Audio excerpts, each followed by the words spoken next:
السلام عليكم ورحمة الله وبركاته. الحمد لله رب العالمين والصلاة والسلام على رسول الأمين نبينا محمد وعلى آله وصحبه أجمعين وبعد.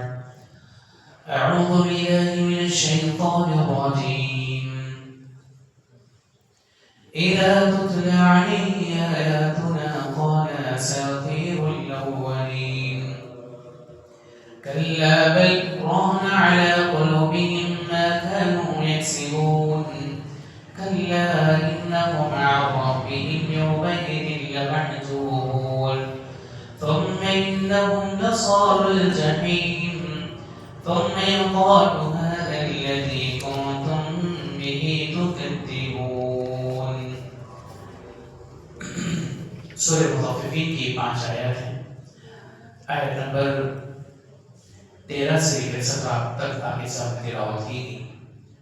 اللہ العالمین ارشاد فرماتا ہے اذا تتلى عليه آیاتنا قال اساطیر الاولین، جب اس پر ہماری آیتیں تلاوت کی جاتی ہیں تو کہتا ہے یہ تو پہلے لوگوں کی کہانیاں ہیں.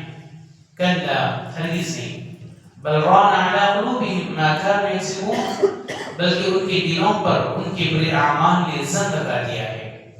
کلا انہم عن ربهم یومئذ لمحجوبون، ہرگز نہیں، بے شک اس روز وہ کافر اپنے رب کے دیدار سے یقیناً پردے میں رکھے جائیں گے.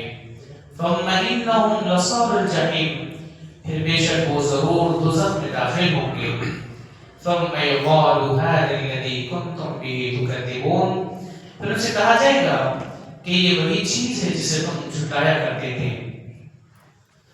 اللہ رب العالمین نے گزشتہ آیات میں ان لوگوں کا تذکرہ کیا تھا جن لوگوں نے قیامت کے دن کو جھٹلایا، مر کر کے دوبارہ اٹھائے جانے کے تعلق سے انکار کیا، حساب و کتاب جن کا ایمان یقین نہیں تھا، اللہ نے ان کا ذکر کیا اور کر کے کہا کہ ایسے لوگوں کی بربادی ہے جو جن کو جھٹلاتے ہیں.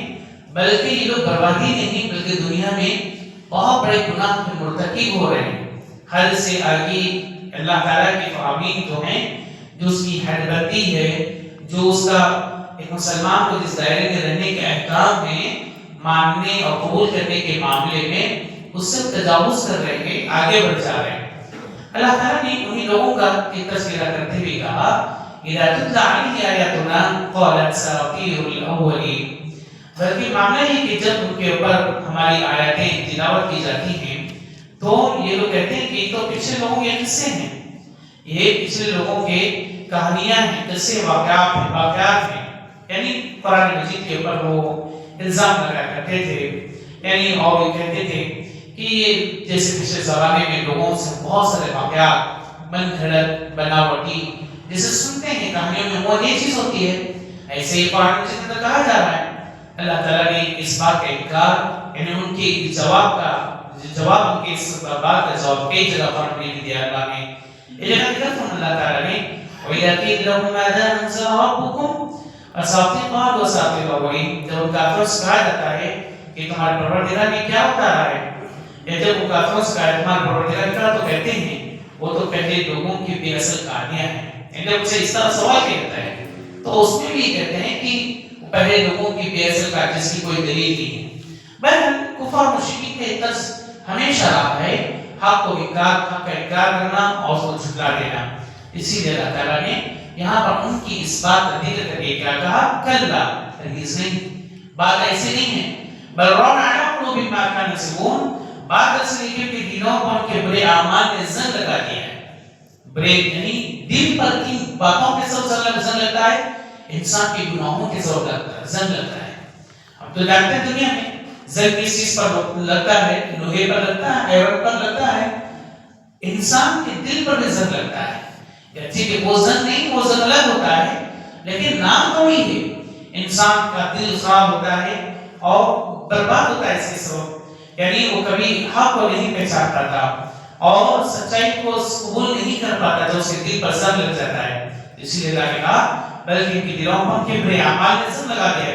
اسی لیے نبی کریم صلی اللہ علیہ وسلم نے کی حدیث مشہور روایت ہے، آپ نے سنا ہوگا، اللہ کے رسول نے فرمایا ان العبد اذا ذكر ذنبا كانت نقطة سوداء في قلبه، کہ اگر انسان جب بھی کوئی گناہ کرتا ہے تو اس کے دل پر ایک سیاہ نقطہ، کالا نقطہ لگ جاتا ہے.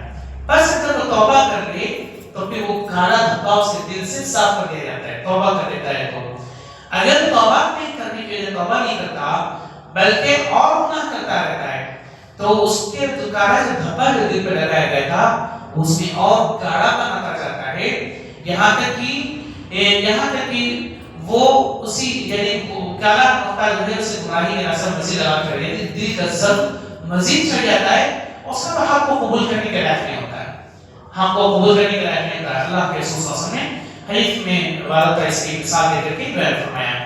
تو لہذا اللہ نے بھی ارشاد فرمایا کلا انہم عن ربہم یومئذ لمحجوبون. پھر ہمیں بات اللہ نے ہرگز نہیں، بے شک کافر اس روز اپنے پروردگار کے دیدار سے یقیناً پردے میں رکھے جائیں گے، یعنی قیامت کے دن یہ اللہ والی کا دیدار نہیں کر سکیں گے. ان کے درمیان اللہ رب کے درمیان آڑ ہوگی، ایک پردہ ہوگا جس سے دیدار نہیں کر سکتے. اور دوسری بات یہ کہ وہ ان کی اعمال اس طریقے کے ہوں گے نہیں کہ اللہ تعالیٰ کا دیدار کرنے کی وہ جسارت کر سکے. ان کے اعمال ایسے ہوں گے نہیں کہ وہ اپنے رب کا دیدار جسارت کر سکے. اس انسان کے اوپر توبہ دنیا میں انسان کوئی گناہ کام کرتا ہے، جرم کرتا ہے تو کہتے ہیں کہ معاشرے کے اندر وہ معزز لوگوں کے سامنے سرٹا کے نہیں چل پاتا ہے، وہ کسی کے سامنے اپنا چہرہ دکھانے کے لائق نہیں ہوتا ہے. تو ایک دنیا کی مثال ہے. ہم جیسے دنیا کے اندر کہتے ہیں کہ کسی کو دیکھنے کے دکھانے لائق نہیں ہوتا، لیکن یہاں اللہ والی کے پاس معاملہ حقیقت میں کہ وہ رب کا دیدار نہیں کر سکے گا. جسے حدیث مشہور بات ہے جیسے بار آپ کو تصویر سنائی جاتی ہے کہ اللہ تعالیٰ اہل جنت کو ہی اپنا دیدار کروائے گا اپنے چہرے کا، اور بھی کب جنت میں جانے کے بعد ساری نعمتیں ملنے کے بعد آخر میں اللہ تعالیٰ سوال کر کے اپنا دیدار کرے گا. بندوں سے پوچھے گئے جنت سے بتاؤ میں نے سب کچھ تمہیں تو دے دیا ہے، دعا ہے کہ کوئی باقی نہیں. سارے میں گھبراہٹی اتنا سب کچھ نہیں بنتا رہا، یہ سوال تو یہ سوال ہم سے کر رہا ہے کتنا جنت کی نعمت دینے والا تو ہمیں نہیں رہتا کہ کوئی چیز میں چھوڑی ہمارے لیے. ہماری سوچ ہماری فکر سے کہیں زیادہ تو جاتا ہے کہ جنت کی نعمتیں. اللہ سب کہے گا کہ نہیں ایک نعمت باقی بھی ہے. کہیں ہم تو نہیں کہتے کون سی نعمت باقی ہے. اللہ ہمیں کہے میں میرے چہرے کا دیدار اللہ باقی اللہ تعالیٰ سے چہرے کا دیدار کرے. سب سے بڑی نعمتوں کے جنت کی نعمت ہے، جنت کی نعمتوں میں. تو یہاں اسی لیے اللہ نے کہا مجید گناہگار کے لیے قیامت کے دن رب کا دیدار سے نصیب نہیں ہوگا، بہت بڑی بدنصیبی ہوگی. تو ہم این رسول الجحیم بے شک ضرور جہنم میں داخل ہونے والے، یعنی ایسے لوگ ضرور جہنم میں داخل ہوں گے اگر انہوں نے اپنی موت سے پہلے توبہ نہیں کی، اپنی اصلاح نہیں کی اور اپنے آپ کو سیدھے راستے پر نہیں چلا اپنی موت سے پہلے. اللہ تعالیٰ سے لوگوں کا ٹھکانہ جہنم رکھا ہے. رضی اللہ نے پھر فرمایا ثم يقال هذا الذي كنتم به تكذبون. یہ کہا جائے گا کہ دیکھو یہی ہے جس دن کو تم جھٹلا کرتے تھے، جس جہنم کا تذکرہ ہوتا تھا تو تم اسے کہانی کہا کرتے تھے، قیامت میں اٹھائے جانے کو تم افسانہ کہا کرتے تھے. یہی وہ دن ہے جس دن کو تم جھٹلا کرتے تھے. اللہ تعالیٰ قرآن مجید میں اس یہ جواب کو ایک نہیں کئی مرتبہ اللہ نے مختلف جگہوں پر اللہ نے ان کفار و مشرکین کو دیا ہے اور صاف صاف کھلے طور پر بتا دیا ہے جو جھٹلائے گا وہ اس کا انجام اپنے آنکھوں سے دیکھے گا.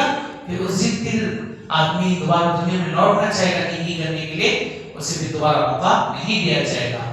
اللہ تعالیٰ سے دعا ہے اور تمام کو آخرت پر صحیح طور پر ایمان رکھنے کے لیے توفیق عطا فرمائے اور آخرت کے میں تیاری بھی کرنے والا ہم لوگوں کو بنا دے.